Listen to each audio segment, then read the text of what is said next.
today, Alper. You're welcome. My pleasure. Thank you for inviting me. So we heard that you're, you know a lot about compassionate communication. And that's right. What is it? Well, it's something that I'm very passionate about. I'm a counselor. I work as a counselor here at the college, and it was compassionate communication that inspired me to become a counselor. Oh, really? So this is a communication training that can really improve our relationships, both personally and professionally. So it's about how to improve our communication, and also not just outside of ourselves, but also inside of ourselves. How do I communicate with myself? How do I connect with myself? So it's a whole model that does all of that. Great. Right. Okay, so you use it in conflict situations too? Yes. So communication gets especially tricky, as we know.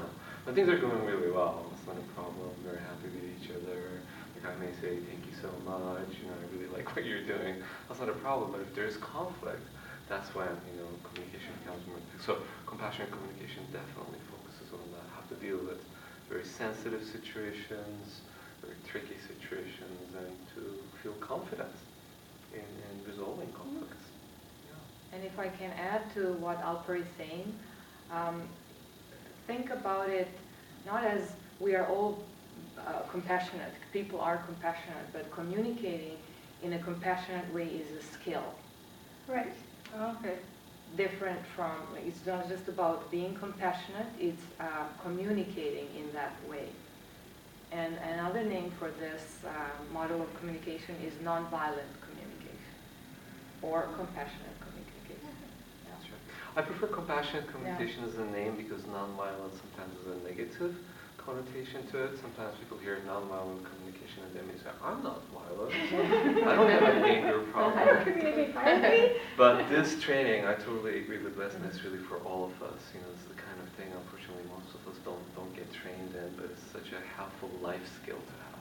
Mm-hmm. Yeah. Okay. So it's a skill rather than just a personality trait to be able to communicate in this way. I really believe that we all can learn this, and we need some practice in it. Right. But with practice, we can get really good at it. Right. So even people who are naturally compassionate, they might not always communicate. Absolutely. I mean, how often have you been in situations where people are really well-intending, really nice people with the best of intentions, and there could be still a lot of misunderstanding and disconnection and conflict and pain. Right. Yeah. So how does it work? How does it work? Yeah. So I have some of my friends that are with me right. to help you describe this. So these are kind of my helpers and that help me when I teach compassionate communication. So maybe the best way to show you how this works is to introduce you to these two superheroes. So these are the two main characters that we use in compassionate communication. And this guy over here is a jackal. A jackal? Jackal.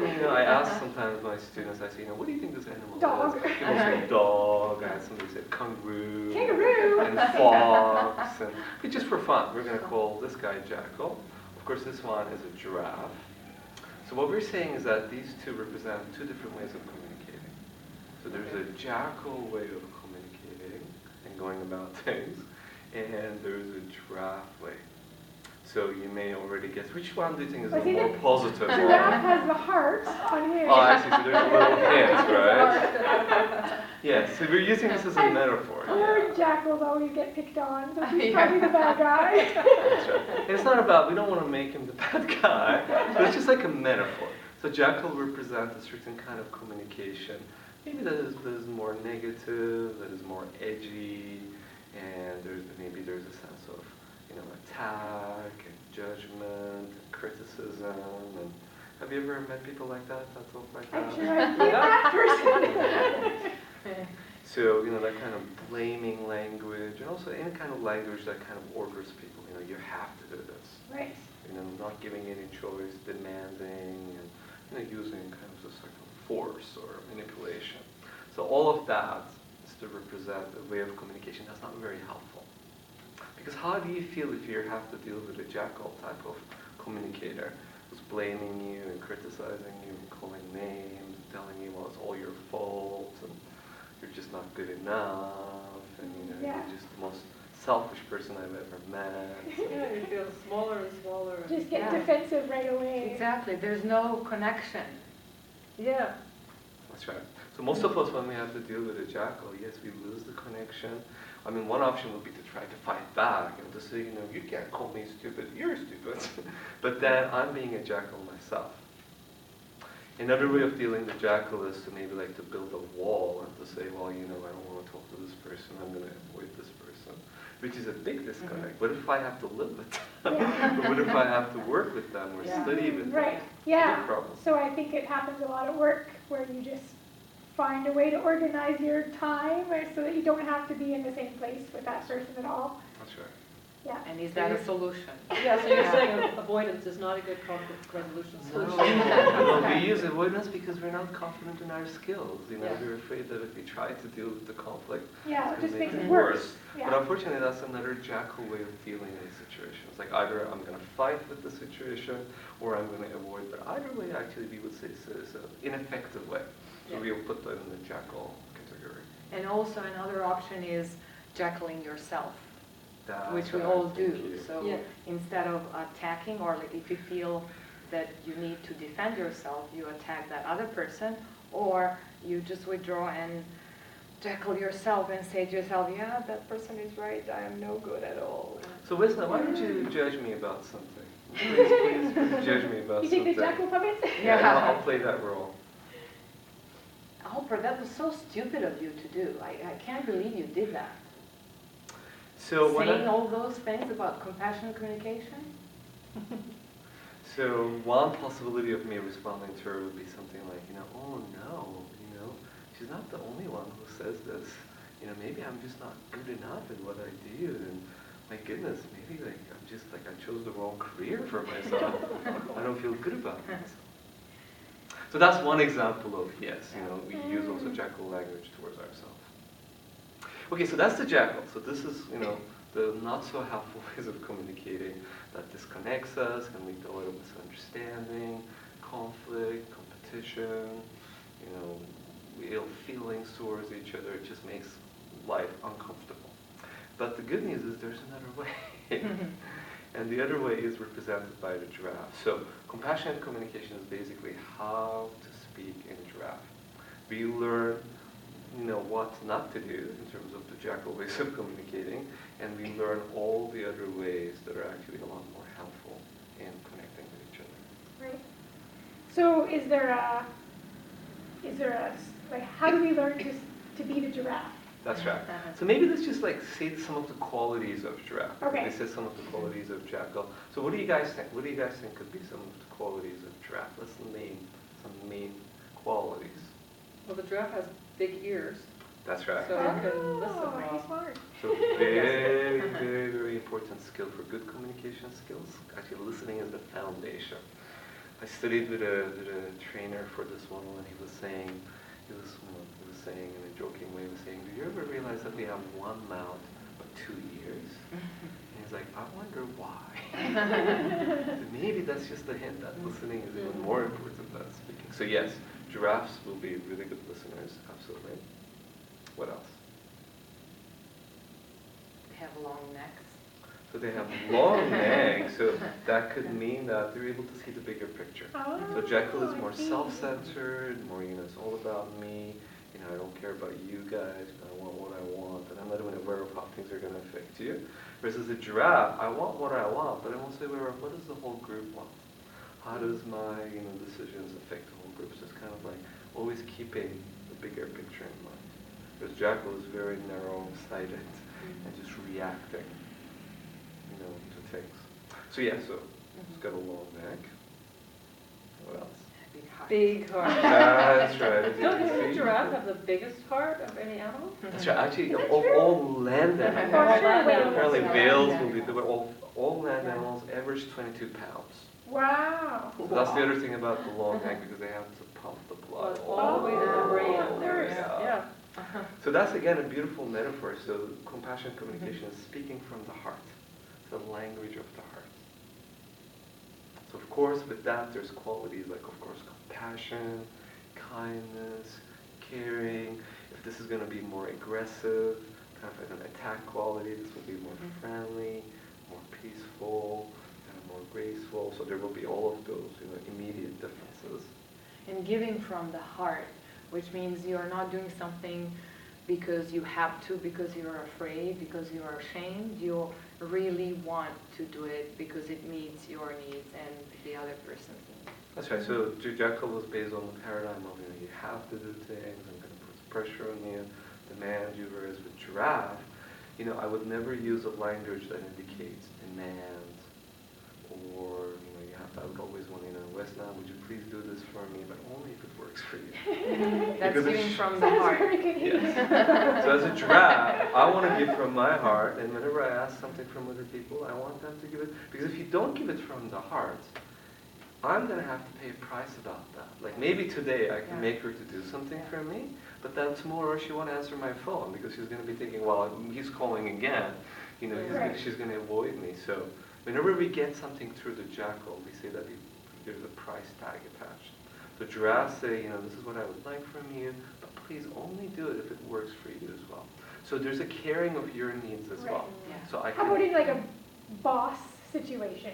Is the boss also going to say, well, I really want you to make these copies for me, but if you don't, it's okay. That's a really good question, right? Because if there's certain expectations in the job, well, I still would hope that it would be possible to talk in Giraffe.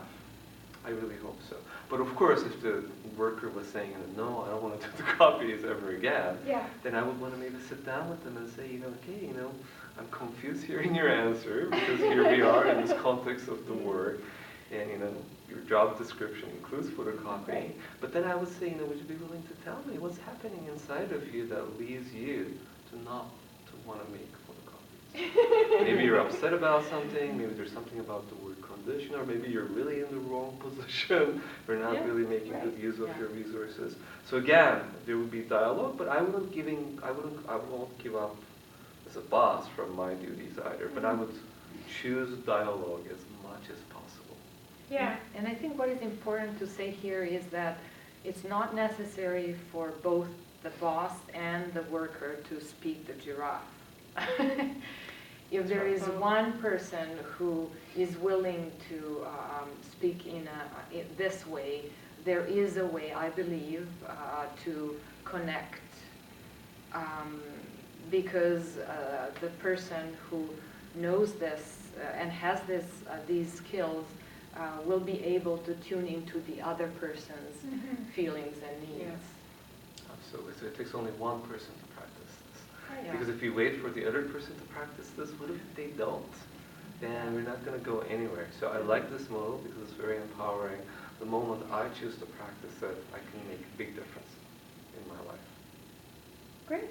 So maybe just again, a few other qualities. So the Jackal, we said the judgment and the blame was a big thing. You're just, you're such a bad friend, and you're just so mean towards me, and you never call me. So that kind of judgment and blaming. So with the Giraffe, they don't want to do that. So that's one of the key characteristics of Giraffe. How can I say what I need to say in a way that's non-judgmental?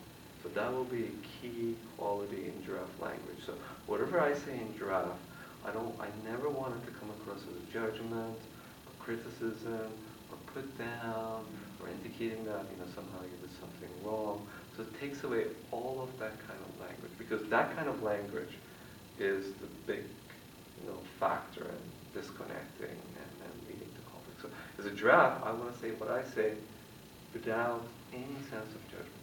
So what does it sound like? So maybe let's show you guys, how this really looks like in real life. So it's very easy. So if I want to do a Giraffe, it's 4 steps. It's 4 simple steps. For example, let's choose an example, and I'll guide you guys through. Do you guys want to give me like one simple, conflict example? Okay. How about your report was supposed to be, you were supposed to hand in your report this morning, and you're so slow, you haven't handed it in yet. So this is somebody, and who am I? You I'm are the teacher. a worker, for example. Okay, and somebody else didn't give their report back? And a boss comes to me and tells me. Okay, so maybe I'll be the boss dealing Okay. with the coworker. Is that what you want? Yeah. Sure. Would that Okay. work? Yeah. Would that work? Yeah.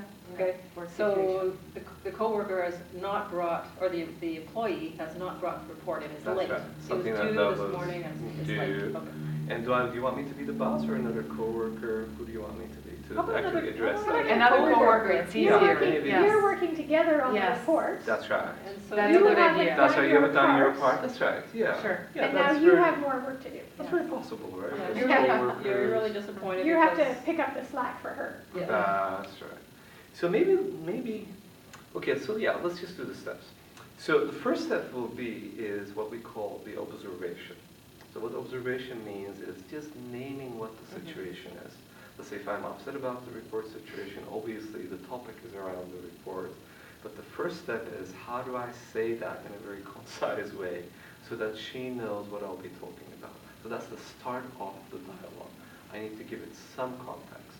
So that's what we call an observation, and it may sound something like this. It may sound like, Wesna, we'd agreed 2 weeks ago that today was the day that we would all bring our parts about the report, and I'm not seeing that your part of the report is in yet. So just naming the facts about the situation. But the tricky thing is it just needs to be the facts. For Right, so example, you if I- said the report, we agreed the report was going to be in today, That's right. and I see that your part of the report isn't in yet. That's right. Is that right? So I cannot just- disagree. Right. with that. So those are just the facts. So we are connecting now. That's right. So it needs to Whereas be neutral. if he said something like, you didn't, where is your report? You're late again. I would start defending myself. You And might start there's no- defending yourself anyway. Absolutely. That can Yes. happen. You That might can say, happen. but, I tried, but I couldn't, or I didn't get all the Absolutely. facts I Yes. needed. So all of that, we're definitely, there's steps in compassionate communication Right. to deal with that. So we want to be prepared for that. Right. But just for this So step example, one is observe. Observe. yes, Observe. observe. And the tricky thing again is to not have any judgment or criticism. So I'm not saying that you're failing miserably as a Yeah. coworker. I observed that Not you're late evaluate- no again. You're evaluation. so unreliable. No labeling. You're just like failing all of us here. No. Shame on Not you, me. Wes, now that I you're not observed doing that your you're part. causing so much work for me again. That's right. And what is important, if I can add, sorry for jumping in again, Alper's intention is to connect with me. Right. yeah. That's right. So overall, So you're setting up the situation Yes, so that you can so talk his about it. intention and his tone of voice, because we pick up on that as well. It might be the same language, but if the tone of your voice is different, if your tone of voice is different, I would pick up on that and start defending myself. Yeah. Absolutely. Yeah. So, to do draft, to do compassionate communication, just like she's saying, it's not just the structure of the language that I'm using, it's also my intention. So if I'm really coming from the draft intention, then yes, I do want to connect with her. Yes, I do still care about her. I may be upset about the report, but I'm still thinking, how do I establish a good working relationship Right. with her? Yeah, So the that's right. primary purpose Yes. in compassionate communication is even in the middle of conflict, or even if I want something from her, it's not just that I want something from her. Because the moment I'm just thinking about that, I'm back to the jackal, I want what I want, and I don't care about I want the report her. done now. Well, whatever the cost, But I don't want it care. now. That's right, and that's what can happen. As a giraffe, I do want the reports, there's no doubt about that, but also I realize that to get the report, I need to establish a good, trusting relationship with her. And especially when we're dealing about the conflict, I still need to maintain that positive attitude. So that's what Wesley is saying, which is so important. So again, that's why I want to stay away from all judgment and criticism. So I named the issue, but in a very neutral, factual way. I'm not making any interpretation. I'm not making any evaluation. I'm just saying, just the fact that, the report is not here, and we had made an agreement that it would be in by this morning. Okay? Right, okay, Yeah. so That's that's the the first first step. step? Yeah, easy. Observation? That's right. But the tricky thing is, again, that alone, you're right, that can still lead to conflict. So we don't want to just stop that, because that's not going to solve the issue. So what? That's right. That's right. That's right. And that's okay. Even if she says, so what? In a way, I'm happy because we just started a conversation. She knows what I'm talking about, and she kind of agreed. And she doesn't think it's a problem, but she's agreeing that she's going to bring it. So I'm happy, actually, as a draft. But of course, we really need to move very quickly to the other steps because this whole model is like a synergistic model. We need all of them. Okay, second step is a very, very common communication technique, which is what we call I language. So I said, this is what you did, but now I'm going to shift the whole attention back to me, sort of putting the spotlight onto her, and she's going to start to get more and more uncomfortable. So I'm going to now say, this is what you did, and in response to that, I'm putting the spotlight onto me, and I'm going to share how I feel in response to this situation. So the second step is called feelings. Okay. So the first step is the observation, second step is the feeling. So it will sound like, when I see that your report is not here, and we'd agreed that it would be here 2 weeks ago, I just want to say that I feel really concerned, and I feel really confused, and I feel really disappointed. So in the second step, there is this invitation to be honest with our feelings. But still, I'm not judging her. I'm not saying, to be really honest with you, you're a horrible person. No, I'm just not saying, you make me feel Exactly. disappointed, or you Or make I me feel abandoned. so it's very important. So as a giraffe, I want to take responsibility for my feelings. But also I share it honestly. I say, when this happens, I want you to know I feel really upset. I feel really disappointed. So this is the second step. So using the I, so I'm not talking about her anymore, and then I share my feeling. And also I don't use the feeling as a judgment either. Like Vesna was saying, I'm not saying I feel abandoned. I feel so disrespected, Vesna. Because if I say it that way, what's the message that I'm giving? I feel really disrespected. What about disappointed? All of those ed adjectives that are passive adjectives. Makes it It sort of could be implicit that it's by you. Disappointed. That's Feel right. disappointed by you, disrespected by you. Disrespected for sure. Disappointed, I think sometimes it's okay, like if you just use it as a feeling that's inside of you. But yeah, if you're using, again, it's your intentions. Yeah. And also, this kind of thing, like I need to feel out in the moment, and I need to decide. If I say disappointed, if she's gonna get triggered by that, I may choose not to. So it's kind of like it's like a moment-to-moment dance. I want to choose the feeling word that would most help us to connect. So if disappointed is not going to work, then I'm going to say, okay, maybe I'm going to say, well, I feel really upset about this. I feel really concerned about this. So the point being that there's this invitation to share how I feel about the situation. Oh, that's too bad. You feel sad. That's right. And that can happen too. That can happen too, right? But again, at least she's able to understand that I'm feeling sad. And don't stop there, as Alper said. So don't stop after the first step. Don't So it's stop observation after and the then second. describing your feelings. Yeah, don't That's stop the there. second step. That's right. You don't stop. With an I Don't statement. stop that. That's right. There. Yeah. Because again, if you just say the feeling, that may not really, like if I say, when you don't give in your report, I feel really hurt. Oh yeah? And then 2 weeks later, You still are. so it's good to express feelings. I'm a counselor, so I encourage people to express their feelings. But it's not so good to get stuck in our feeling and get lost. Yeah, okay. For example, somebody saying, well, nothing is working out in my life. I feel really depressed. It's great that they're expressing their feeling, but I think they're also really getting stuck in their feeling. So expressing the feeling is really important, but we don't want to stop there. So the third step is the most important. So we say the feeling, and with the speed of lightning, we go to the third step. So the third step is really the heart of compassionate communication. So in compassionate communication, we say underneath all of our feelings, there's always a very important and precious need. So we say that if I have a feeling, either positive or negative, there's always a need that is associated with that. For example, if I'm feeling hungry, what do you think I'm needing? Need food. Maybe I'm needing food. If I'm feeling Slow on the tired, uptake. that's right.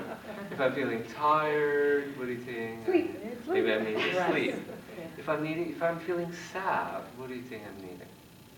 Any comfort, any It could be cheering up? comfort, it could be fun, it could be maybe connection, Yeah. something like that. Let's do even like a positive feeling. Like let's say if I'm feeling really happy, what need do you think may be met for me? Oh, what already met? Yeah. Well, it depends on the situation, with the different things, maybe contribution. So maybe I did something meaningful Yeah. and it really met my need for contribution and maybe I'm feeling really happy.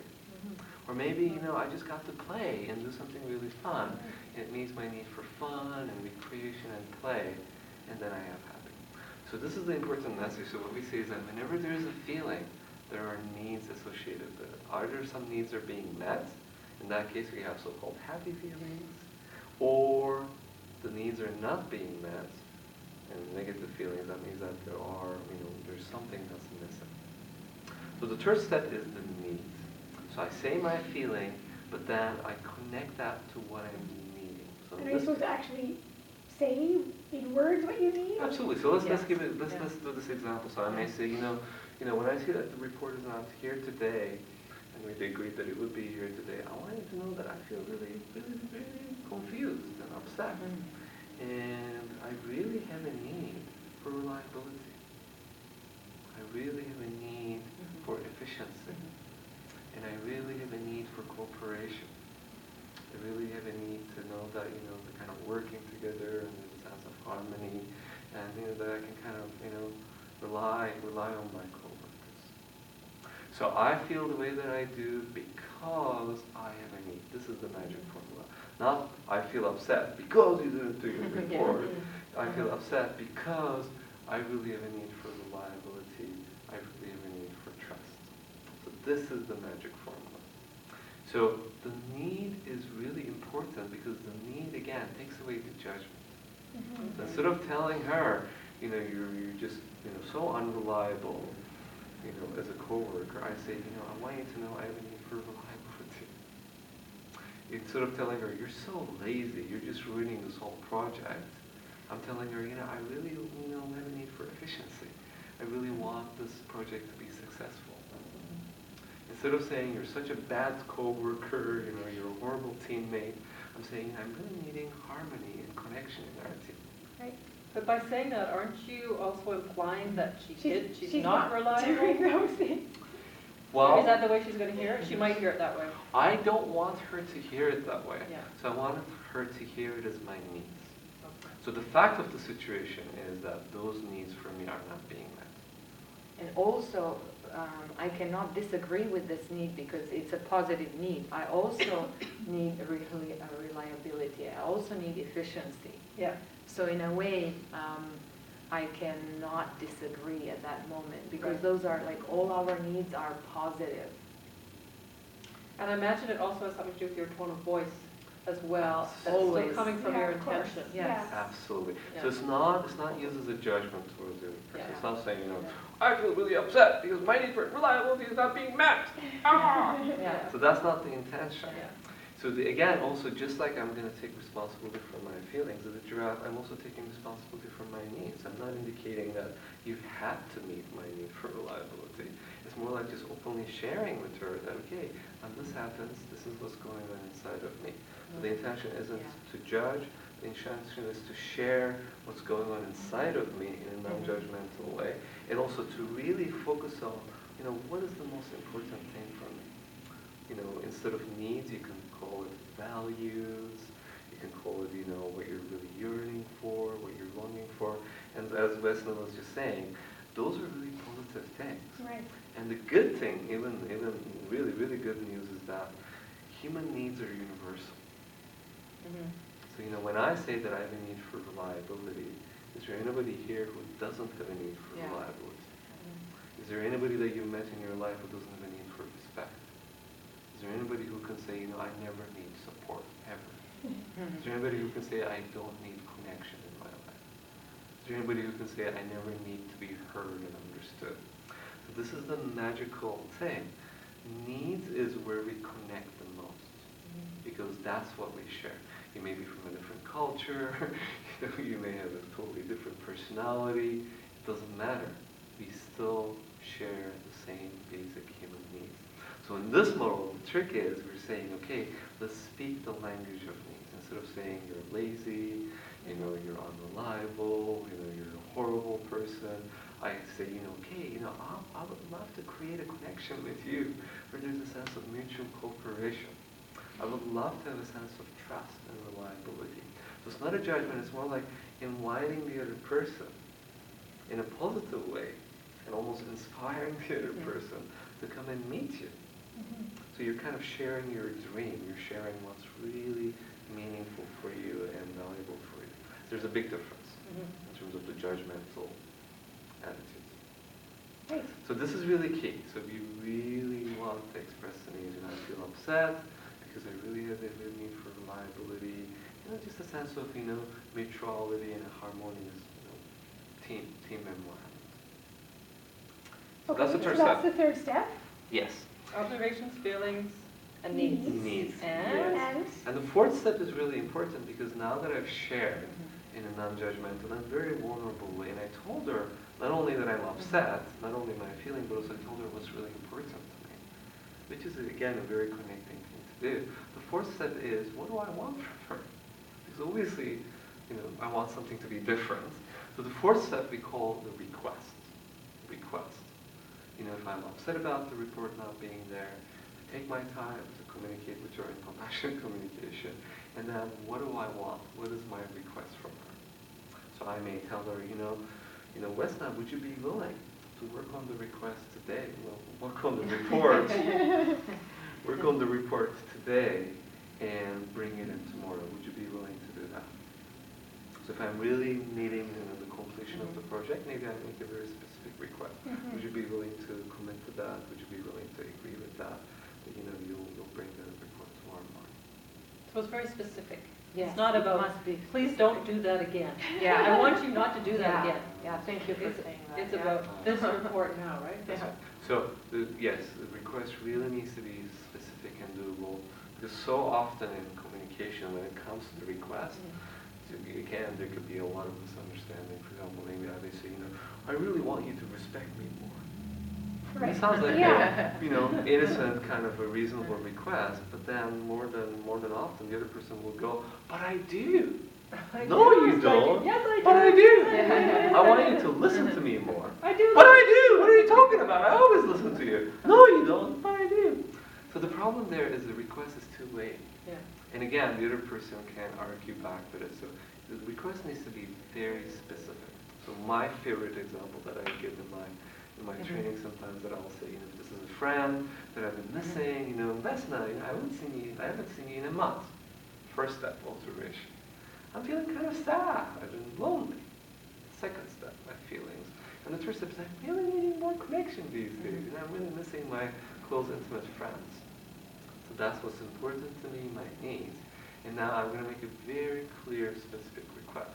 So Wesna, would you be willing to meet me at least 3 times a week?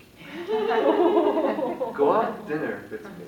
And also, would you be willing to pay for it? I would really need my need for love and friendship. Would you be willing to do that? No. So the good news is, she can't say, but I do. It's such a specific request. She's either going to say, oh yes, of course I would love to do that for you, or she's going to say no. So one key concept around the request is I need to be willing to hear it. Right. Yeah. Because if I wasn't, then it really is a demand, it's not a request. So here comes the jackal paradigm again. There's that force, there's that demand, there's that expectation. So with the giraffe, there's full freedom. I can ask for anything I want, But at the same time, I give the full freedom for the other person. So the test is, am I going to get angry at her? Am I going to hate her just because she says no? Right. To my request. So with a request, I'm still willing to work on the relationship, even if she says no. So that's the request. That's the request. So we've got observation, Feelings, feelings, needs, and requests. requests. That's right. Yeah, that's great. Yeah. So that's when I'm expressing myself. So in this case, we chose a situation where I'm upset about something that she's done. So that's me honestly expressing myself using compassionate communication. And again, staying away from the jackal, all those language patterns that disconnect us, staying away from all the judgments, but fully expressing myself. Great. But of course, maybe let me just give you one more piece. In communication, it's not just about speaking, right? We just said. So the other big half of compassionate communication is listening. Mm-hmm. So either I'm going to be speaking, or I'm going to. So we just covered the first half, which was about the speaking part. Mhm. Yeah. Okay, that's fantastic. Yeah.